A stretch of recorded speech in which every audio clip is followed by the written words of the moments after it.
In 1942, Rita Hayworth sat inside a Los Angeles courtroom and said something that no powerful man in Hollywood wanted on the public record. She had been beaten. She had been threatened. She had been told, according to court filings, that if she tried to leave, her husband would destroy her face with acid. And she had signed over her money, all of it, just to get him to stop. The man she was describing was not some anonymous abuser. He was the man who had introduced her to Columbia Pictures. The man who had built her into one of the most profitable stars in Hollywood.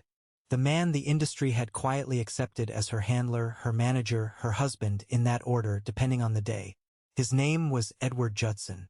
He was 40 years old when he first saw her perform. She was 16. By the time she sat in that courtroom, Rita Hayworth had already appeared on the cover of Life magazine. Soldiers had pinned her photograph to the walls of barracks in 3 continents. Columbia Pictures was earning millions on her name. She had seen almost none of it. This is not the story Hollywood told about Rita Hayworth. This is the story she told on record, under oath, in a courtroom most people have never heard of. Stay with it, because what she described that day in 1942 goes further than most people know. And it starts much earlier than Edward Judson. Margarita Carmen Cancino was born on October 17, 1918, in Brooklyn, New York. Her father was Eduardo Cancino, a Spanish-born dancer of Romani and Andalusian descent, the son of Antonio Cancino, who had built one of the most celebrated flamenco schools in Spain. Her mother was Valga Hayworth, a former Ziegfeld Follies showgirl of Irish and English descent. Dance was not a choice Margarita was given. It was the family inheritance, and Eduardo collected it from her before she was old enough to object. She began training at age 3. By 5, she had appeared on a Broadway stage. She would say later that rehearsal was the whole of her childhood, not a memory inside it, the whole of it. Rehearse, rehearse, rehearse. That was my girlhood. Rita Hayworth, in interviews cited in Barbara Leaming's biography, If This Was Happiness, 1989, she was afraid to tell her father she didn't enjoy it. She was afraid of her father in a way that didn't have a name yet in the vocabulary she'd been given. When she was 13, Eduardo Cancino pulled her out of school entirely. He had a plan. He would revive the family act, rename it the Dancing Cancinos, and take his daughter on the road as his partner. She completed the 9th grade eventually in Los Angeles. That was the end of her formal education. In their performances, Eduardo dyed his teenage daughter's dark hair black and changed her stage name to Rita Cancino. He dressed her in what one source later described as garish, sexy clothes, and introduced her as his partner, not his daughter. He needed audiences to believe they were watching adults. Because California law prohibited minors from performing in nightclubs and bars, he took her across the border to Tijuana, Mexico, where the law didn't apply and the clientele crossed from Los Angeles looking for entertainment they couldn't get at home. She danced for them. Her father watched the room. According to Barbara Leaming's authorized biography, drawn in part from accounts Hayworth later shared with her second husband, Orson Welles, Eduardo Cancino began sexually abusing his daughter during this period. Her mother, Valga, is described as having known or suspected. She began sleeping in the same bed as her daughter in an attempt to protect her. The abuse, Leaming wrote, would shape every relationship Rita Hayworth entered for the rest of her life. She had been taught, by the first man who held authority over her, that love and harm arrive together. That a man who built your career owned your body as part of the arrangement. She was 13 years old when the Dancing Cancinos began. She had not yet met Edward Judson, and she had already learned every lesson she would need to make what happened next possible. In 1935, Rita Cancino, now 16, caught the attention of Winfield Sheehan, head of Fox Film Corporation. He gave her a 6-month contract. She appeared in small roles: a dance hall girl in Dante's Inferno, a background figure in Charlie Chan in Egypt. She played an Argentinian, an Egyptian, a Russian, anything the script required, as long as she didn't need to speak much. Then Fox merged with 20th Century, and Sheehan was out. Rita's contract was not renewed. Her father responded by hiring her out to other studios on a freelance basis. She was 17. He was the one taking the meetings. In 1936, at one of those meetings, or near one of them, in the orbit of the industry she was trying to enter, she met Edward C. Judson. Judson was not a film man. He was, depending on the account, a car salesman, an oilman, a promoter. He had been married twice before. He was 40 years old. He was as old as her father. He had watched her perform. He had identified what she was worth. And he had made a calculation that would define the next 5 years of her life. He began appearing wherever she appeared. He spoke to her father. He positioned himself as someone who could do what her father had been unable to do alone. Get her into a real studio with a real contract in a way that would make them all, including himself, money. He proposed. She accepted. What she did not know, what he had not told her, was that he had been married twice before. She found out later. It is the kind of detail that matters not because of what it means on its own, but because of what it reveals about the kind of man he was. One who managed information carefully, who disclosed only what served him, who presented himself as one thing and functioned as another. They eloped to Las Vegas in May 1937. She was 18 years old. He was 41. Her father was furious. Not, the record suggests, because he worried for her, but because he had lost his claim on her income. I married him for love, but he married me for an investment. For 5 years he treated me as if I had no mind or soul of my own. Rita Hayworth, as quoted in multiple biographical sources. Judson moved quickly. He got her a few small freelance roles at minor studios. Then, in early 1937, just before or just after the marriage, depending on the account, Columbia Pictures signed Rita Cansino to a contract. Harry Cohn was the head of Columbia. He had seen her on screen and decided she had something usable. But the version she came in as, dark-haired, Spanish surnamed, typed as an exotic dancer, was not the version Cohn wanted to sell to the American public in 1937. What followed was a physical reconstruction. Judson supervised it. Columbia funded it. Rita Hayworth underwent it. Her dark hairline was raised by electrolysis. A painful process, performed in sessions over many months, in which electrical current was used to destroy the hair follicles along her natural hairline, pushing it back by approximately 2 inches. It changed the shape of her face permanently. Her hair color was changed. She dyed her natural dark hair auburn, then lighter still, until it reached the red that would become her signature. The shade she would be identified with forever was not natural. It was manufactured session by session, by men who had decided what she should look like. Her name was changed. Rita Cansino became Rita Hayworth, her mother's maiden name, with a Y, added to ensure American audiences pronounced it correctly. Her Spanish heritage was not erased exactly. It was simply made available to her only in controlled doses, when the role called for it. According to the New York Times, Judson transformed her from a raven-haired Latin to an auburn-haired cosmopolitan. The newspaper meant this as a compliment. It was describing a woman being rebuilt from the outside in, by her husband and her studio, neither of whom had asked her permission. Meanwhile, according to multiple biographical sources, Judson encouraged her to cultivate relationships with studio executives in ways that went beyond professional courtesy. The phrase used in contemporary accounts is that he encouraged her to sleep with studio executives to promote her career. She has never been recorded as confirming this in direct terms. But she would later say, in a statement quoted repeatedly across biographical records, "He helped me with my career and helped himself to my money." Rita Hayworth, after the 1942 divorce.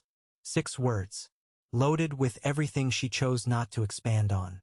By 1941, Rita Hayworth was earning more than $6,000 a week. She had co-starred with Cary Grant in Only Angels Have Wings. She had danced opposite Fred Astaire in You'll Never Get Rich and You Were Never Lovelier. She was on the cover of Life magazine. She was, by every measurable standard, one of the biggest stars in Hollywood. None of that gave her more power over her own life. Harry Cohn was, by his own admission, and by the account of nearly everyone who worked for him, a man who regarded the women under his contract as personal property. He demanded that actresses sleep with him. He had the dressing rooms at Columbia bugged.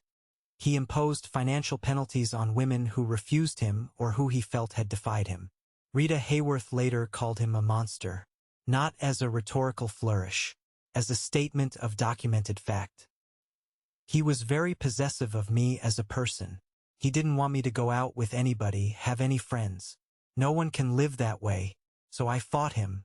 You want to know what I think of Harry Cohn? He was a monster. Rita Hayworth, interview with the St. Petersburg Times, 1968. And in a 1970 interview with the New York Times, when asked about rumors of Cohn's behavior, in front of people, Harry Cohn would say, "I never put a hand on her. Of course he hadn't put a hand on me. As if I'd let him." Rita Hayworth, the New York Times, 1970. The Hollywood Reporter later documented that Cohn had relentlessly demanded that she sleep with him, bugged her dressing rooms, and imposed financial penalties for insubordination. She refused him, repeatedly, and she paid for it in the kinds of ways that don't leave visible marks. Roles she was, assent given, freedoms she wasn't permitted. A contract that kept her at Columbia for 7 years under terms she had not negotiated and could not exit. And while all of this was happening, while Cohn pressured her at the studio and Judson managed her from home, her money continued to flow toward the people around her rather than to her. There is a word for what was being done to Rita Hayworth in this period. The industry did not use it then. It barely uses it now. But the structure was clear. A woman whose labor generated enormous wealth, surrounded by men who had arranged, through contracts and marriage and institutional authority, to capture that wealth before it reached her hands. In 1941, Rita Hayworth began to understand what it would cost to leave Edward Judson. According to accounts of the divorce proceedings and biographies drawing on those records, as it became clear she might file, Judson threatened her. He told her, according to reports from this period, that he would pour acid on her face, that he would destroy the thing Columbia and he had spent years constructing. He threatened the instrument of her income, her face, methodically, as a business negotiation. She filed anyway. On February 24, 1942, Rita Hayworth filed for divorce from Edward C. Judson in Los Angeles Superior Court. The complaint cited cruelty. The filings that followed were specific. According to court records summarized in multiple biographical and legal accounts, Rita Hayworth alleged that Judson had compelled her to transfer considerable property to him. She alleged that she had been forced to promise him $12,000 under explicit threats that he would do her great bodily harm. $12,000 in 1942, for a woman earning more than $6,000 a week. He was demanding a settlement that represented roughly 2 weeks of her salary, not because he needed the money, but because extorting it was the final demonstration of the control he had exercised for 5 years. He got it, or something close to it. The divorce was granted, and the settlement was reached. She handed over everything he demanded just to close the door behind her. I read this detail 3 times before it registered. The court filing did not describe a man asking for what he was owed. It described a man demanding money under a threat to physically destroy her. That is not a divorce settlement. That is a ransom. She was 23 years old. She walked out of that courtroom having paid a man, in cash, to stop threatening to disfigure her. The press covered the divorce. They noted the complaint of cruelty. They moved on. 4 years after the divorce, Rita Hayworth made Gilda. In the film, she plays a woman trapped in a marriage to a man who controls her, watched by men who desire her and resent her simultaneously, navigating a world in which her beauty is both her power and her prison. In the most famous scene, she performs a striptease, removing only her gloves, in a room full of men who have gathered to watch her, none of whom see her as a person. The film was released in 1946. It made Columbia millions. It made Rita Hayworth a permanent cultural icon, the love goddess, as the press had taken to calling her. She hated the title. Every man I knew had fallen in love with Gilda and wakened with me. Rita Hayworth attributed in multiple biographical sources. The line is sometimes quoted as an observation about the difficulty of being a sex symbol.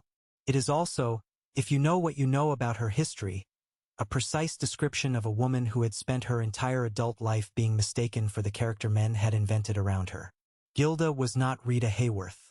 Rita Hayworth was Margarita Carmen Cancino, who had been pulled out of school at 13, abused by her father, married at 18 to a man who took her earnings and threatened her life, signed to a 7-year contract with a studio head who bugged her dressing room, and paid, literally paid, $12,000 for the right to leave her own marriage. The black strapless dress existed. The woman underneath it had a history that the image was designed to make invisible. In July 1946, the same year Gilda was released, the United States military conducted nuclear weapons testing at Bikini Atoll in the Pacific. One of the test bombs was decorated by the crew of the B-29 that would drop it. They pasted a photograph to its casing. The photograph was of Rita Hayworth, taken from the Life magazine pinup that had made her famous, wearing a negligee, kneeling on a bed. She was not consulted. She was not informed. Her image was used to name a weapon of mass destruction without her knowledge or permission, by institutions that had decided her body was available for any use that served the moment. When she found out, she was reported to be furious. The bomb was called Gilda. There is something in that detail that resists easy summary. The woman had spent nearly a decade watching men use her image, her body, her labor, and her name for purposes she had not chosen and could not refuse. And then, in 1946, the United States military did the same thing on a nuclear weapon without asking. The industry called her a love goddess. The military called their bomb by her character's name. Neither of them asked Rita Hayworth what she thought. She married Orson Welles in 1943. He was brilliant, charismatic, and constitutionally incapable of fidelity. He had fallen in love with the Life magazine photograph before he fell in love with her, and when the real woman arrived, quieter and more frightened than the image had suggested, he was reportedly disappointed. Welles thought he was marrying a sex goddess, not a clinging, insecure woman. Biographical accounts, multiple sources. He was unfaithful within 2 years. She later described the marriage by saying that during the entire period, he had shown no interest in establishing a home. When she suggested buying one, he told her he didn't want the responsibility. He told her, eventually, that he never should have married in the first place. They had a daughter, Rebecca Welles, in December 1944.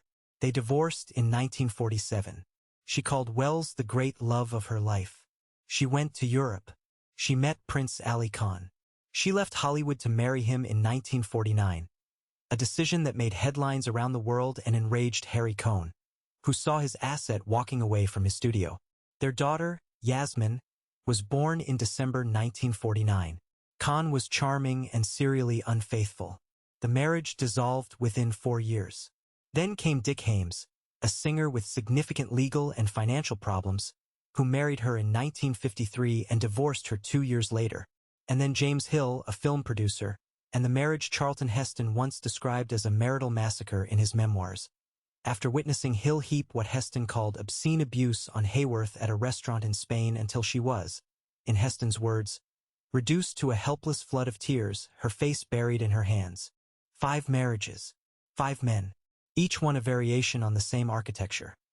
A man who wanted something from Rita Hayworth, her image, her access, her money, her fame, and who discovered, too late or not at all, that the woman herself came with that package. When I look back on my marriages or the breakups, sure, I know the pain I went through, but that's part of life and it has its own value. Rita Hayworth, quoted in People magazine. She said this in the measured tone of a woman who had learned not to ask for more sympathy than was available. In the late 1960s, people who knew Rita Hayworth began to notice something wrong. She was forgetting things, repeating questions she had already asked, becoming confused in ways that didn't follow a pattern. Her moods shifted unpredictably. She became, at times, hostile and accusatory in ways that frightened people who loved her. The medical conclusion, for more than a decade, was alcoholism. He did drink. That much was true. But what was happening to her was not what her doctors told her it was. The forgetting, the confusion, the behavioral changes, these were not the symptoms of alcohol. They were the early presentation of Alzheimer's disease. It was the 1970s. No one really talked about or knew what Alzheimer's was. Princess Yasmin Aga Khan, in interviews given to the Alzheimer's Association. Her youngest daughter, Yasmin, still in high school at the time, began noticing the pattern during weekly phone calls. Her mother would ask the same questions twice in the same conversation. She would lose the thread of what she'd been saying. She seemed, to her daughter, to be somewhere slightly behind the present moment at all times. Yasmin could not get her mother to see a doctor. It would take years. It would take a collapse. In 1981, after more than a decade of misdiagnosis, Rita Hayworth was finally seen by a neurologist at New York's Columbia Presbyterian Medical Center. A brain scan was ordered. Memory testing was conducted. The scan showed what the doctor had suspected: shrinkage of the brain consistent with Alzheimer's disease. The diagnosis was confirmed on autopsy after her death, the plaques and tangles visible to the pathologist, the physical evidence of what had been happening inside her mind while the world continued to describe her as an alcoholic. By the time she was diagnosed, she really wasn't totally aware, but it was difficult. She would look at me and say, "Who are you?" That was heartbreaking. She would get angry for no reason. I had to regulate her medication as she became more aggressive. Princess Yasmin Aga Khan, Fox News interview, 2018. Yasmin moved in.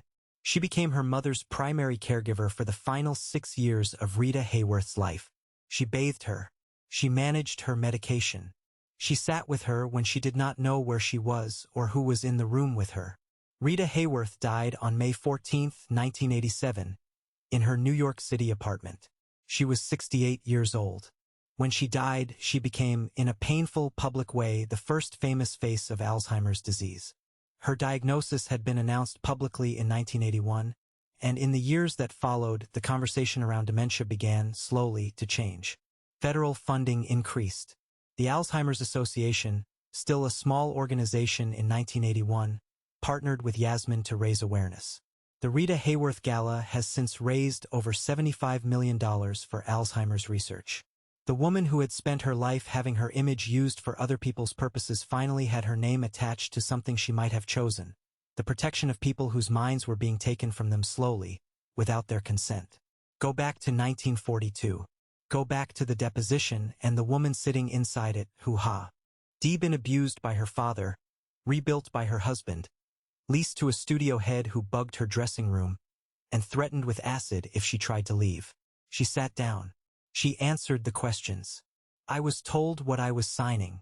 I don't know that I understood it the way a person understands something they've had time to read. Rita Hayworth, 1942 divorce deposition. She was not performing distress. She was not asking for rescue. She was making a statement that was technically precise and deliberately understated and devastating in its quietness. She had been given a contract at 18 years old, by the man who was about to become her husband, in a room where she was the youngest and least powerful person present. She had been told what she was signing. She had signed it. The understanding came later, in the years of earnings she never saw, in the property she was forced to transfer, in the $12,000 she paid to be free of him. The deposition also recorded something she said about what those 5 years had done to her sense of herself. My personality crawled deeper and deeper into a shell. Rita Hayworth, on her marriage to Judson, cited in biographical accounts. Not her happiness, not her freedom, her personality. The part of her that was specifically hers, that had existed before Eduardo Cancino dressed her in garish clothes and before Edward Judson took his percentage and before Harry Cohn bugged her dressing room. That part had been retreating year by year into somewhere smaller and harder to reach. She found it again, eventually, in pieces. In the films she made after Gilda, in the friendships she kept, in the paintings she made in the early stages of Alzheimer's, sitting quietly with a canvas when language was starting to go. Her daughter Yasmin says she had some talent, that it brought her peace. There is a thing that happens to women who survive men like the ones in this story. They are remembered for the image the men helped create. The suffering gets filed under biography, the necessary backstory, the before, the explanation for why she was complicated, why she drank, why she couldn't hold a marriage together. The image is permanent. The suffering is contextual. But there is another record. The one she made herself in a courtroom in 1942 under oath. The one that named what had been done to her and who had done it and exactly how much it had cost her to make it stop. That record is still there. Her words are in it. Every answer, every pause, Every sentence someone hoped history would quietly set aside. She sat in that room and told the truth. The truth stayed. It is still there now. Old money scandals, her words remain. On record. Forever. If this story stayed with you, subscribe to Old Money Scandals. New episodes every week. The stories the powerful hoped you'd never hear. There is a detail from the dancing casinos that does not often make it into the shorter versions of Rita Hayworth's story. When Eduardo Cancino performed with his daughter in the Tijuana nightclubs, he introduced her as his wife. Not his daughter. His wife. He changed her name so audiences wouldn't know who she was. He dressed her to look older than she was. He stood beside her on a stage and told the room they were watching a couple, when what they were actually watching was a father performing possession over a child who had been trained since age 3 not to contradict him. This is where the story of Rita Hayworth actually begins. Not with Edward Judson. Not with Harry Cohn. Not with the Life magazine cover or the pinup photograph or the bomb named Gilda. It begins with a girl who was told, in the earliest years she could form memories, that her body was not fully her own. That the people with authority over her, starting with her father, had claims on it that superseded her own. She was never, not once in her entire childhood, given a different lesson. By the time Edward Judson arrived with his business prop, Ossetian dressed as courtship, she was already fluent in the language he was speaking. She already knew what it felt like to have a man rename her, recostume her, take her across a border, and stand in the room collecting whatever the performance generated. Judson was not introducing her to something new. He was continuing something that had already been going on for years. This is not to diminish what he did. What he did was specific and documented and deliberate. The threats were real. The money was real. The $12,000 extortion was real. The filing of cruelty was real. These things happened and they are in the record. But the reason they could happen, the reason a woman as perceptive and capable as Rita Hayworth spent 5 years inside a marriage she described as making her personality crawl into a shell, is not because she was naive. It is because she had been systematically prepared, from childhood, to accept exactly that kind of relationship as the price of being allowed to work. She had never been shown another model. She had never been in a room where the arrangement was different. The divorce proceedings in 1942 were covered by the press. Not extensively, there were other things happening in 1942. The war, the draft, the country reorganizing itself around a different kind of emergency. The complaint of cruelty was noted. The financial settlement was not detailed publicly. The threat to disfigure her face. The acid, that detail appeared in some accounts and was absent from others. It is in the historical record. It is not in the version of Rita Hayworth's story that most people learned. What the courtroom produced, beyond the divorce itself, was a document. A set of statements taken under oath in which Rita Hayworth described, carefully, without histrionics, in the measured language of legal testimony, what had been done to her and who had done it. She named the violence. She named the financial coercion. She named the property transfer. She named the $12,000 extorted under threat of bodily harm. She did not, as far as the available record shows, name everything. She did not describe her father in that proceeding. She did not describe what had happened to her in Tijuana. Those disclosures came later, privately to Orson Welles, who passed them to her biographer decades after the fact. What she chose to put in the courtroom record in 1942 was already more than the system expected her to say. It was already more than most women in her position would have risked. And it cost her nothing additional, because by 1942 she had already paid everything Judson was going to take. The only thing he had left to threaten was her face, and she had decided the face was worth less than the freedom.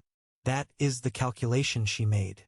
A 23-year-old woman, alone in a system that had never been designed to protect her, decided that the risk of speaking was smaller than the cost of staying silent any longer. She was right. The record proves she was right. Rita Hayworth made 31 more films after she left Edward Judson. She danced in ways that film historians still study. She delivered a performance in Gilda, the film, the role, the woman behind both, that has not been equaled in the specific register it operates in. She was the top female pinup for American soldiers in World War II, second only to Betty Grable, and by some measures more culturally ubiquitous. She appeared in 61 films over 38 years. She was listed among the American Film Institute's top 25 female motion picture stars of all time. None of that is the story. The story is a girl who was given to the nightclubs at 13, who was married at 18 to a man who took her earnings and threatened her life, who spent 5 years inside a studio system that bugged her dressing room and stripped her face and renamed her and used her image, without her knowledge or consent, to decorate a nuclear weapon, who sat in a courtroom in 194-2 and said, as precisely and quietly as she could manage, "I was told what I was signing. I don't know that I understood it the way a person understands something they've had time to read," who paid a man $12,000 to stop threatening to destroy her face, who walked out of that courtroom and went back to work, who made Gilda 4 years later, in a black strapless dress, performing for a room full of men who watched her with desire and resentment and called what they felt love, who never, not once in the public record, asked for anyone's pity, who died in a New York apartment in 1987, having spent her final years not knowing the names of the people who came to care for her, whose daughter then spent the next decades turning her mother's loss into something that has helped hundreds of thousands of families navigate the same disease, whose words are still in the record. All of them, the testimony, the deposition, the complaint of cruelty, the $12,000 filed under threat of great bodily harm. Still there. History did not forget what she said in that courtroom. Even when everything else was taken from her, her name, her earnings, her image, her memory, the record remained. It is still there now. It will always be there. Old money scandals. Subscribe for the stories money tried to bury.